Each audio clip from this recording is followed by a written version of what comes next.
Sister banned my son in a wheelchair from her wedding, now blames me for ruining her marriage. Hi everyone. I'm a 35-year-old woman, and my younger sister Sarah is 29. She got married about 4 months ago, but I wasn't invited to the wedding, nor was the rest of my family.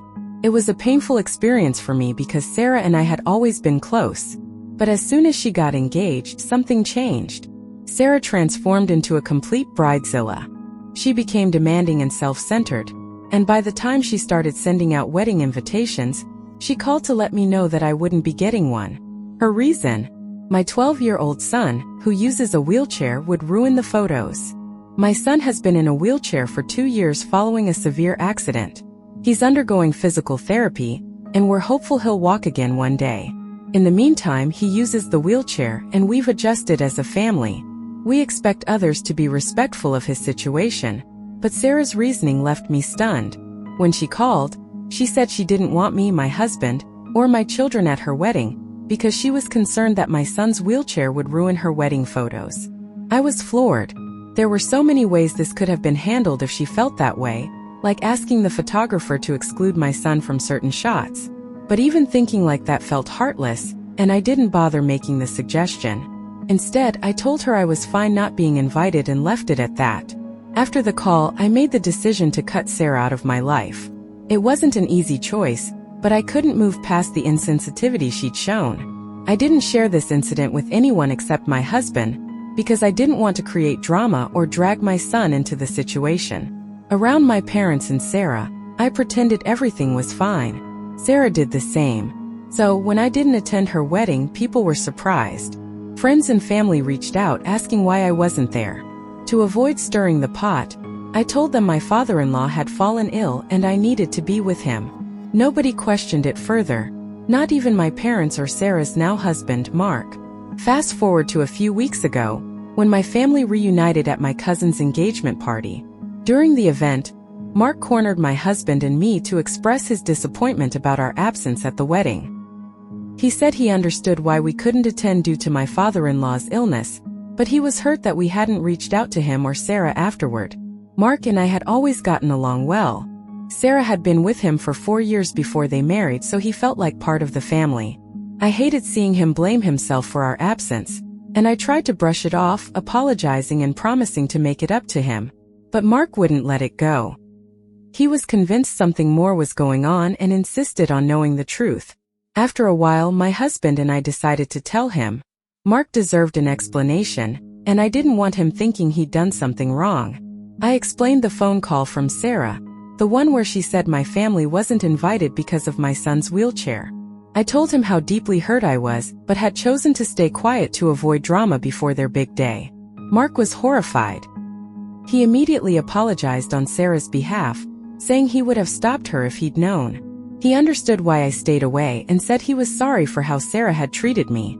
For the rest of the party, Mark stayed by my side, sitting with me and my husband, barely acknowledging Sarah. I could see how upset he was. He looked shaken, and I couldn't blame him. I'd be equally horrified to learn that my partner had treated their own sibling this way. Sarah wasn't happy. She shot me dirty looks throughout the rest of the evening, clearly annoyed that Mark was spending more time with me than with her.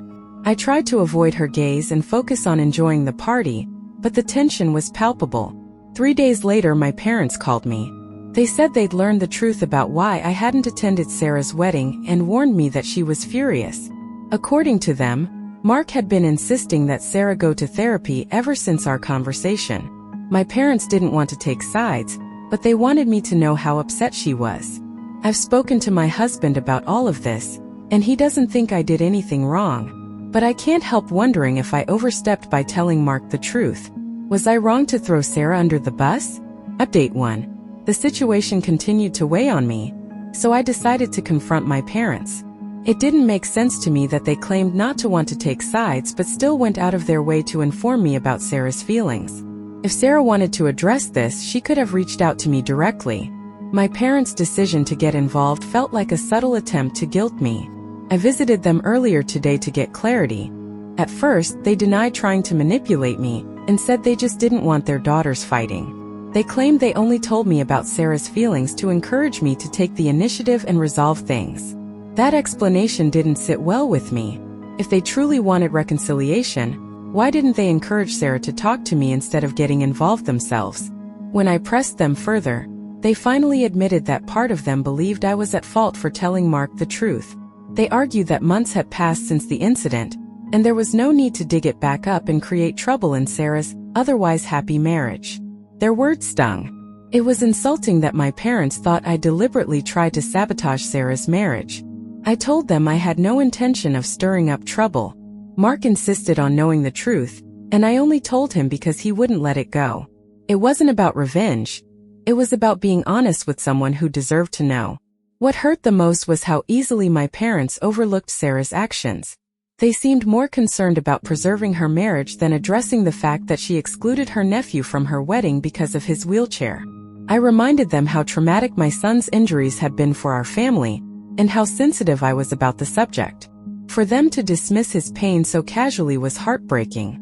I told them it was obvious they were siding with Sarah, despite their repeated claims of neutrality. They were quick to argue, saying they cared about their grandson but believed Sarah had the right to decide who attended her wedding. It was her day, they said, as if that justified everything. I couldn't believe their indifference. They were more upset about me telling Mark the truth than about Sarah's decision to exclude our family for such a shallow reason. I pointed out that if they really cared about their grandson, they wouldn't dismiss the pain Sarah caused us so easily. But they kept doubling down, insisting it wasn't their place to interfere in Sarah's wedding decisions. By the end of the conversation, I was exhausted. It was clear my parents had made up their minds, and there was no point in arguing further.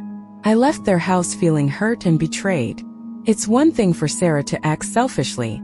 It's another for my parents to back her up. My parents told me they believed Sarah was within her rights to decide who she invited to her wedding. I agreed, she was absolutely entitled to make that decision. But I was equally entitled to take offense at her choice and decide to distance myself from her. Most importantly, I had every right to tell Mark the truth when he insisted on knowing why we hadn't attended. If Sarah could make such a decision, she should also have the courage to stand by it. When I pointed this out, my parents accused me of overreacting and said I was creating unnecessary drama by bringing it up with Mark. Their defensiveness made it clear they were picking sides, so I ended the conversation and left. Later, I discussed everything with my husband, who reassured me that I had done the right thing. He was glad I had taken a stand, not just by confronting my parents, but by being honest with Mark in the first place. After that conversation with my parents, I decided to block Sarah everywhere. I didn't want her to contact me, especially since the fallout from the party was still fresh. It's been about a week since the engagement party and 3 days since my argument with my parents. Right now I've blocked everyone involved except for Mark. I haven't spoken to him since the party, but I see no reason to block him. Apparently, Sarah wasn't deterred. Since she couldn't reach me, she decided to contact my 12-year-old son on Instagram. She asked him to help her get in touch with me, saying she needed to discuss certain things. When my son told me Sarah had reached out to him, I wasn't happy. He was confused because we hadn't spoken about Sarah for months, and he didn't know what had gone wrong between us. Although I'd avoided telling him the truth before, he began pressing me for answers. He knew blocking someone was a drastic step, and he wanted to understand why I had done it. First, I hesitated. I didn't want to burden him with the truth, but I also realized he might find out some other way. If Sarah couldn't get to me, she might keep trying to involve him. After some thought, I decided he was old enough to know the truth. I wanted him to understand the situation and make his own decision about whether he wanted to maintain a relationship with his aunt. When I told him what Sarah had said about his wheelchair and how that led to our absence at her wedding, I braced myself for his reaction. I expected him to be hurt. This was someone he used to be close to. But instead he surprised me. He took the news with incredible maturity. He thanked me for shielding him from this information for so long, and said he appreciated my honesty now. He admitted he'd been curious about the situation for months, and knowing the truth helped put things into perspective. He told me he understood why I had blocked Sarah and supported my decision. I still worried about how he was processing everything, so I tried to make sure he knew how much he was loved and supported. He reassured me that he didn't feel rejected by his family, and that he dealt with enough trauma to not let Sarah's actions bother him anymore. "This kind of petty behavior doesn't faze me," he said. Hearing him speak so calmly and bravely made me proud. I realized that my husband and I had raised a resilient, thoughtful young man. He even said he preferred honesty, no matter how hard it was to hear, because he didn't want to be shielded from the truth. Since then, I've been keeping a close eye on my son to make sure he's truly okay. While I'm sure he's hurting a little deep down, he hasn't let it show. He seems genuinely unfazed by Sarah's behavior, and I'm grateful he has such a strong support system. My husband and I are there for him. His younger sister is his biggest cheerleader, and his friends and teachers have always been kind and inclusive. I know that with time, his physical and emotional wounds will heal, and even if they don't completely, he'll never face them alone. Last night, Sarah showed up at my house without warning. I immediately sensed trouble. To protect my kids from any potential drama, I sent them over to the neighbors to play. Once they were gone, Sarah began venting about how upset she was that I had told Mark the truth. She accused me of being vindictive and petty, claiming I had no reason to involve Mark in our issues. She explained that ever since I told Mark what happened, he had refused to engage with her unless she agreed to go to therapy. Every time she tried to explain herself, the conversation ended in a fight or with Mark walking away. She told me he'd been coming home late, avoiding her entirely, and she felt like their marriage was crumbling.